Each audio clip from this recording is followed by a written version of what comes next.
A mí me tocó una de las sesiones paralelas de enfermedades lisosomales y 2 simposios de las farmas de leucodistrofia metacromática y de Morquio.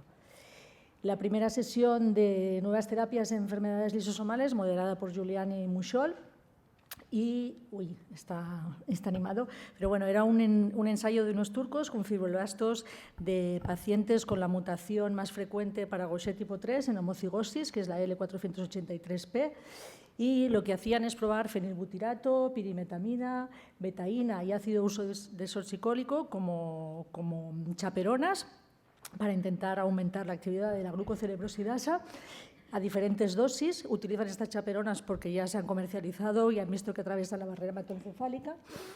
Los cultivan durante 72 horas y miran la actividad de la glucocerebrosidasa, el liso-GB1, la expresión de la proteína y estudian un poco la morfología y bioquímica lisosomal. Como resultados, pues parece que el fenilbutirato y el ácido urso desoxicólico aumenta la actividad de la glucocerebrosidasa en fibroblastos, disminuye la liso-GB1. Parece que el fenilbutirato a más dosis, pues mejor respuesta y disminuye las anomalías, los lisosomas anómalos y a nivel de marcadores bioquímicos.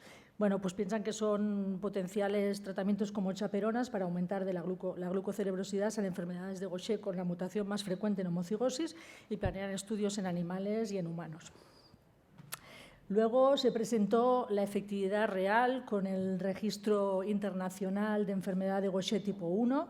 Lo presentaron en Alemania, pero es la actividad con el eliglustat. No sé si se ve mucho aquí, pero el eliglustat lo que es un potente inhibidor de la glucosilceramida sintasa y actuaría como una terapia de reducción de sustratos en la enfermedad de Gaucher tipo 1. Es un fármaco que ya es vía oral y que ya está aprobado y está comercializado en 55 países y esto es para demostrar la efectividad real después de todos los ensayos. Había 69 pacientes naïf que eran con diagnóstico y empiezan con el eliglustat y 553 pacientes que han pasado de tratamiento enzimático a terapia oral con el eliglustat. Y evaluaban la respuesta hematológica, visceral y la respuesta esquelética y hacían unos estudios de estimación a 10 años para ver, sobre todo, estimar cambios a nivel de parámetros hematológicos y viscerales. Y como conclusiones, pues veían en la población naïf que el eliglustat mejoraba cualitativamente manifestaciones hematológicas y viscerales, pero las esqueléticas las estabilizaba y en los pacientes de switch, de terapia enzimática a terapia de reducción de sustrato oral, estabilizaban todos los parámetros, excepto había un ligero descenso en la hemoglobina, pero no en rasgo de anemia. Y bueno, son consistentes con lo que estamos viendo en la práctica clínica habitual y con los ensayos que ya se demostraron en el eliglustat. Actualmente hay un ensayo en pacientes pediátricos y esperamos que pronto se pueda utilizar para evitar la terapia enzimática endovenosa. Luego, un grupo de Canadá que trabaja con la farmacéutica Zafaros están desarrollando tratamientos para GM1, GM2, Arasanhoff. Presentaron un modelo de ratón que tiene una mutación en homocigosis para la exosaminidasa B, que demuestran que acumula gangliósidos a nivel de cerebro y lo que esta nueva molécula que atraviesa la barrera hematoencefálica y que se toma vía oral, pues es un potente inhibidor de esta enzima, de la glucosilceramida sintasa y también de la glucosilceramidasa a nivel lisosomal, y lo que hace es que atraviesa la barrera hematoencefálica y disminuye la acumulación de los gangliósidos. Entonces, tienen un modelo de ratón con la enfermedad de Sanhoff y modelos de ratones normales, hacen un estudio doble ciego con diferentes dosis y estudian la supervivencia, el peso, el comportamiento motor y lo siguen a nivel de farmacocinética durante 16 semanas. Y como conclusiones, pues que había un aumento de la supervivencia de los ratones tratados con Sanhoff de los no tratados, mejoraban las escalas motoras, mejoraba disminuía la respuesta inflamatoria y piensan que es una nueva molécula que se va a empezar ya ensayos en humanos que atraviesa la barrera hematoencefálica, que puede disminuir los gangliósidos y puede ser potencial tratamiento vía oral para GM1 o GM2, incluso para Niemann-Pick. Y habrá un ensayo. Después, este grupo, que ya han presentado otras veces, presentaba el teórico, pero esta es la primera vez que se utiliza la terapia de reemplazo enzimático intraútero en un paciente afecto con una enfermedad de Pompe ya neonatal con CRIM negativo. El CRIM negativo son los pacientes que tienen mutaciones muy deleterias y que no tienen actividad enzimática cero. Entonces, son pacientes que tienen mucha más, que cuando empiezan la terapia enzimática sustitutiva desarrollan anticuerpos y que hay que hacer una inmunosupresión, y son pacientes que suelen ir clínicamente mucho peor. Entonces, esta forma infantil precoz tienen ya miocardiopatía intraútero. Al nacer, pues desarrollan un distrés respiratorio, una hipotonía, y se sabe que cuanto antes empiece la terapia enzimática, antes habrá un mejor pronóstico. Las limitaciones de la terapia enzimática cuando ya han nacido es que los síntomas ya están presentes antes del tratamiento, que hay un daño muscular que ya se ha hecho intraútero y que desarrollas los anticuerpos. Entonces tenían una familia con 3 pacientes afectos, un primer paciente con una mutación muy deleteria en homocigosis que está en cuidados paliativos, otro paciente que está con terapia enzimática que inició a los 6 meses, otro hermano, y este es una gestación que se diagnostica a las 20-22 semanas y empiezan infusiones a las 24 semanas de gestación hasta las 34 semanas, cada 2 semanas, el parto es a las 37 semanas y lo controlan con los hermanos y con el screening neonatal que tienen allí. Y lo que encuentran el feto a los 12 meses de seguimiento es que no tiene miocardiopatía ni al nacer ni a 12 meses de seguimiento, que las TPK son normales, que los ítems motores a 12 meses son normales, que los niveles de los tetrasacáridos de glucosa también se mantienen estables, que en la placenta miran que no hay acúmulos de glucógeno y al nacimiento empiezan una pauta, como es un paciente CRIM negativo que va a desarrollar anticuerpos, empiezan con la terapia inmunosupresora y la verdad que los resultados son muy prometedores. Esto forma parte de un ensayo que hacen en Canadá y en Estados Unidos para todas las terapias esas de reemplazo enzimático clásicas para empezar tratamiento intraútero. Después presentaron ya resultados para MPS2, para las formas neuropáticas de NALI, que ya lo conocemos. Es la terapia enzimática clásica de la hidronosulfatasa sintética. Le añaden una pequeña molécula que permite que atraviese la barrera hematoencefálica y con esto consiguen que llegue a nivel sistémico y a nivel cerebral. Presentaron el esquema, esto está publicado y presentan el esquema, lo podéis ver en Clinical Trials, el esquema de tratamiento. Hay una cohorte de 5 a 10 años, neuronopática, otra cohorte de 10 a 18 con formas neuronopáticas y formas no neuronopáticas y una cohorte C de menores de 4 años con diferentes dosis. En cuanto a seguridad, han visto que no hay efectos secundarios, que son seguros, simplemente hay unas reacciones, las típicas reacciones que vemos con la terapia enzimática a veces en las primeras administraciones, que tratamos con polaramine o con las típicas reacciones de la terapia enzimática ordinaria. En cuanto a biomarcadores, había una disminución del heparansulfato en los pacientes ya y que se mantiene estable, el seguimiento es a 49 semanas, una normalización también de los gangliósidos, el líquido cefalorraquídeo, una reducción también a nivel periférico para ver que no solo actúa el sistema nervioso central y los outcomes de escalas clínicas de los pacientes y de los médicos, pues había una estabilización a nivel de Clinical Global Impression Scales. Y van a hacer un estudio de extensión. Luego también de terapia génica, también para MPS2 presentaron los resultados de RexEnBio.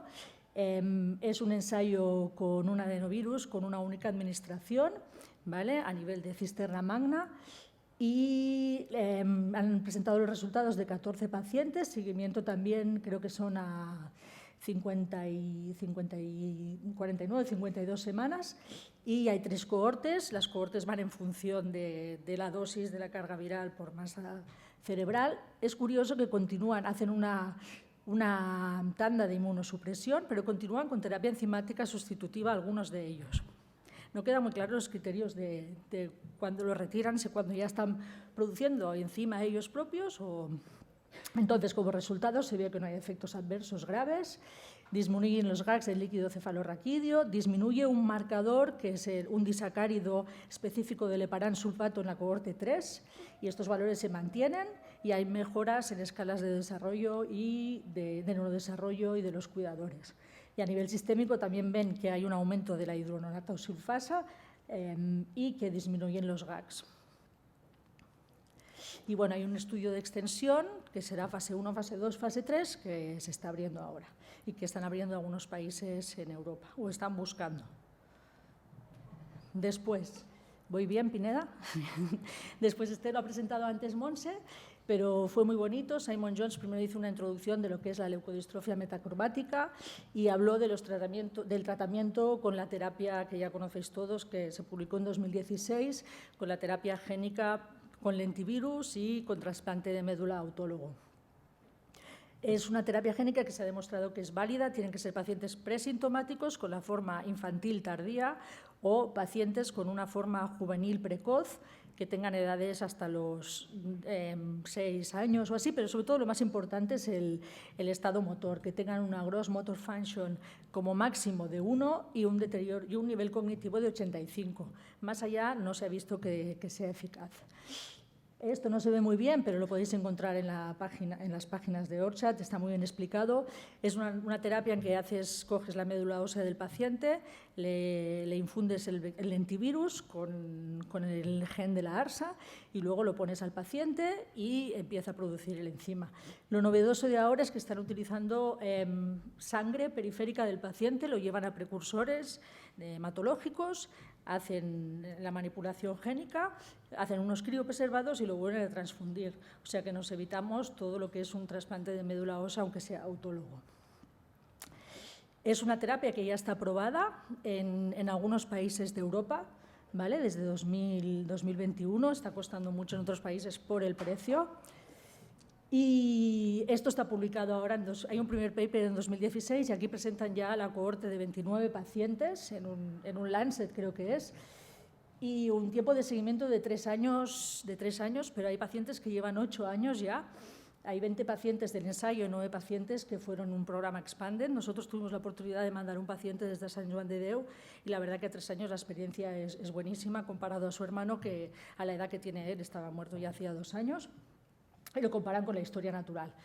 Y lo que vemos, y está súper bien explicado en el paper, es que hay una producción de aryl sulfatasa A en las células periféricas, en los monocitos, que hay una mejora espectacular en el gross motor function, en las formas infantiles tardías respecto a los de historia natural, ¿vale? Y después también en el gross motor function en las formas juveniles, pero siempre que sean formas asintomáticas o paucisintomáticas con un gross motor function de máximo 1 y un QI que sea dentro de la normalidad. Y luego también aquí pues la respuesta, ¿no?, respecto a la historia natural en escalas cognitivas. En cuanto a seguridad, pues se ha visto que todos son pacientes, los 29 pacientes, según el protocolo de células de trasplante de médula ósea, fue un ensayo seguro y hay 6 pacientes ya tratados con los criopreservados, con las células tratadas y que criopreservan y las vuelven a infundir. Hubo 5 pacientes, nuestro paciente que mandamos a Italia ha desarrollado anticuerpos contra anti-ARSA, pero fue tratado con tandas de rituximab y eso no empeoró su clínica, ni su afectación motora, ni su desarrollo a nivel de alteración en la sustancia blanca de la resonancia, y la verdad que se pudo corregir y los anticuerpos se negativizaron. Hay un potencial riesgo, y lo ponen en las instrucciones, porque en el prospecto del fármaco, de desarrollar tumoraciones o hematológicas, leucemia, linfoma, y por eso van a ampliar el seguimiento mínimo a 15 años. Y está en trámites de ser aprobado en España, pero es carísimo y va a ser difícil. Y el principal problema de esto, que hemos estado hablando con compañeros de otros países, es el newborn screening.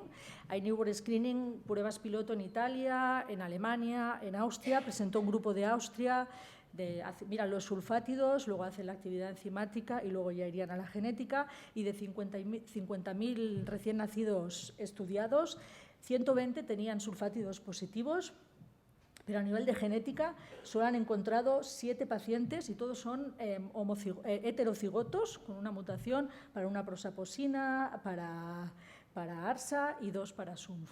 O sea que, bueno, que habrá que ver si... el otro día nos comentaba Nicole Wolf que habían encontrado un paciente ya por screening neonatal en esta prueba piloto en Alemania.